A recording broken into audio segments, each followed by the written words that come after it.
Welcome to the Sent from Disneyland podcast. Here age relives fond memories of the past. If it's your first time joining us, welcome.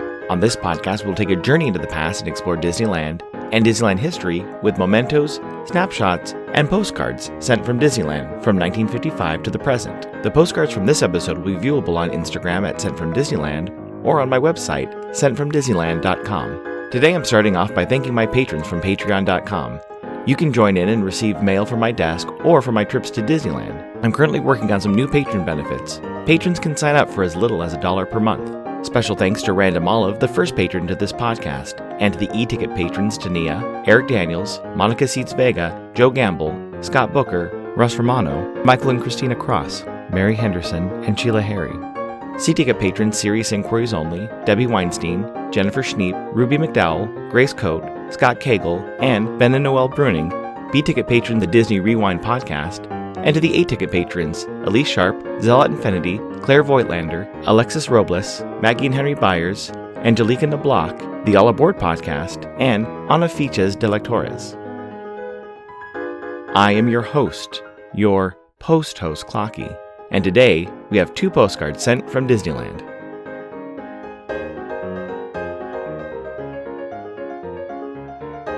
The front of our first postcard has the horse-drawn streetcar. You can see the Matterhorn in the background, and if you look closely, you can see the House of the Future peeking behind some trees. On the back it reads, Horse-drawn streetcar. The leisurely pace of Disneyland's horse-drawn streetcar keynotes the atmosphere of Main Street as guests enjoy a trip around the plaza and a glimpse of the magnificent Matterhorn. It's postmarked January 13, 1963, with an Anaheim cancel and a 4-cent purple Lincoln postage stamp, Scott number 1036. I assume they visit the park on Friday, January 11th, when park hours were from 10 a.m. to 6 p.m. The weather was a high of 61 and a low of 44. Park attendance that day was 3,104. It's addressed to a Mrs. Annie Bradigan of Fiddletown, California. It reads, January 11th, 1963. Dear Annie, having a lovely trip south. Spent today at Disneyland, and it is lovely. I have been visiting around and will probably be home at the end of next week. Love, Zona.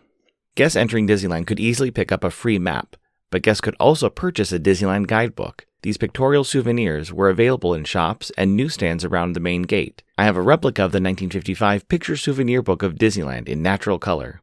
This reproduction was created for Disneyland's 50th anniversary celebration.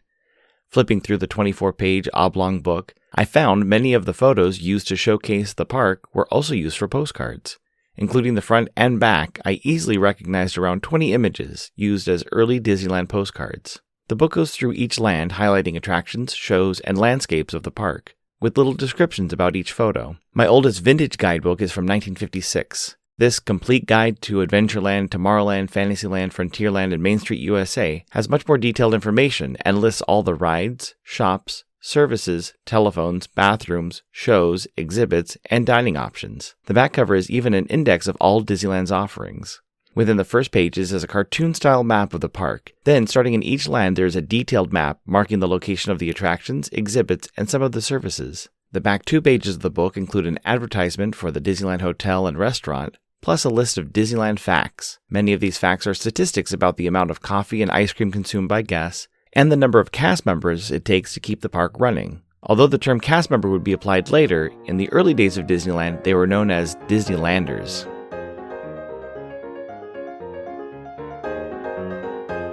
While going through my office, I found some amazing Halloween stamps I purchased from Enfield Post. I had bought them as a set, but planned on breaking them up to send on some of my vintage postcards. I love it when Enfield Post has curated stamp sets for sending out a holiday card or letter. You can head over to enfieldpost.com and explore all the different vintage stamps you can use on your next card or letter. That's ENFIELDPOST on Instagram and enfieldpost.com for your wedding and vintage postage needs. Enfield Post is the official postage stamp sponsor of the Sent from Disneyland podcast.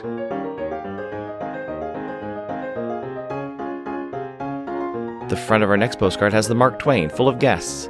On the right, you can see the Golden Horseshoe, and if you look closely, you can see a canoe on the rivers of America and a green fire hydrant next to the flowers which fills the center of the card. On the back it reads, Mark Twain, Frontierland. Guests cruise down the rivers of America aboard a stern-wheel steamboat. for a glimpse of Mark Twain's America in Disneyland's Frontierland. It's postmarked January 21st, 1965, with a Fullerton cancel and a 4-cent purple Lincoln postage stamp, Scott number 1036. I assume they visit the park on Wednesday, January 20th, when park hours were from 10 a.m. to 6 p.m. The weather was a high of 67 and a low of 54. Park attendance that day was 5,670. It's addressed to Mary Kirk of Kingman, Kansas. It reads, Dear Mary, I'm at Lily's now for a visit. Had a nice trip. So warm and nice here. Lots of flowers in bloom. Nellie was visiting us again. Here we went to KO home. Then bad weather. I just never had a chance to get up to see you. I'll have to go see Alice yet. Lily is some better now. Love, Retha. When Retha visited the park, she could have picked up the unique 1965 guidebook. All the guidebooks in the late 50s and early 60s look similar. The cover might change and some attractions might be added or taken away, but the shape of the book and most of the photos remain the same. Even after 1965, the guidebooks returned to the size and shape of the older books.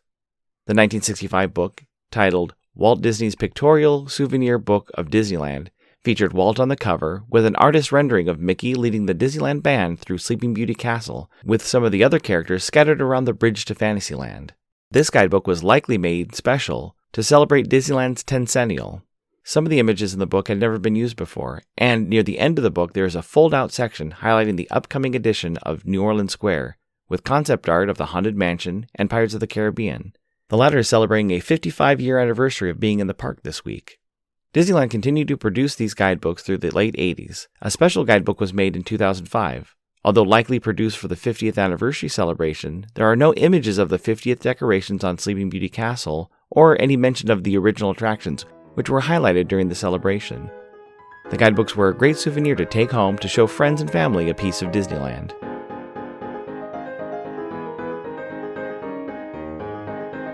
This incoming postcard is sponsored by the Art Throwdown. Art Throwdown, or ATD, is an online craft hour on Instagram, starting at 9 p.m. Eastern, 6 Pacific. This week I was able to catch some of Monday's ATD that's hosted by paper artist Russ Romano. He's finishing up an amazing sunflower art piece, which will be going up for a charity auction soon. I thought he had finished last week, but added details that really completed the piece. Each host brings something a little different to each show. I'll list some of the regular hosts, or you can follow Russ Romano 2021 on Instagram.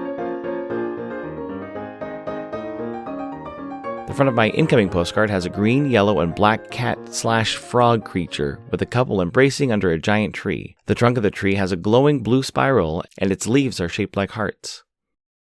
It's postmarked twice, once on February 13, 2022 with a faint blue cancel, and a second time in Sacramento on March 14, 2022. It was sent with a Ukrainian ancient postal route stamp, with a mail carrier walking with a stick on his shoulder, with illustrations of hills to his left and right. The selvage surrounding the stamp continues the simple geometric hill design, with trees and little villages. It reads, Hello, Clocky. I am Roman, living in Kyiv, Ukraine. I've never been to Disneyland, but I am sending this card from Ukrainian animation movie Mavka.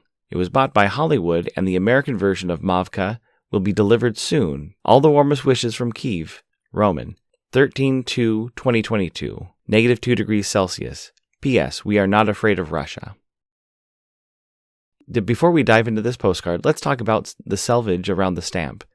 Selvage is defined as the marginal paper on a sheet or pane of stamps. Selvage may be unprinted or may contain printer's markings or other information. Looking up the stamp online, it was sold as a set of 6 stamps, which are surrounded by decorative selvage. I received the stamp which was in the upper right-hand corner of the stamp sheet. I sometimes keep the USPS selvage if it's decorative or to use it to seal envelopes. This postcard made me reflect on my postcard collection. Each postcard has their own history and may have been sent with a message about current events, whether it's just an annual event like the Rose Parade or something more historic like the moon landing. It's a small glimpse into history.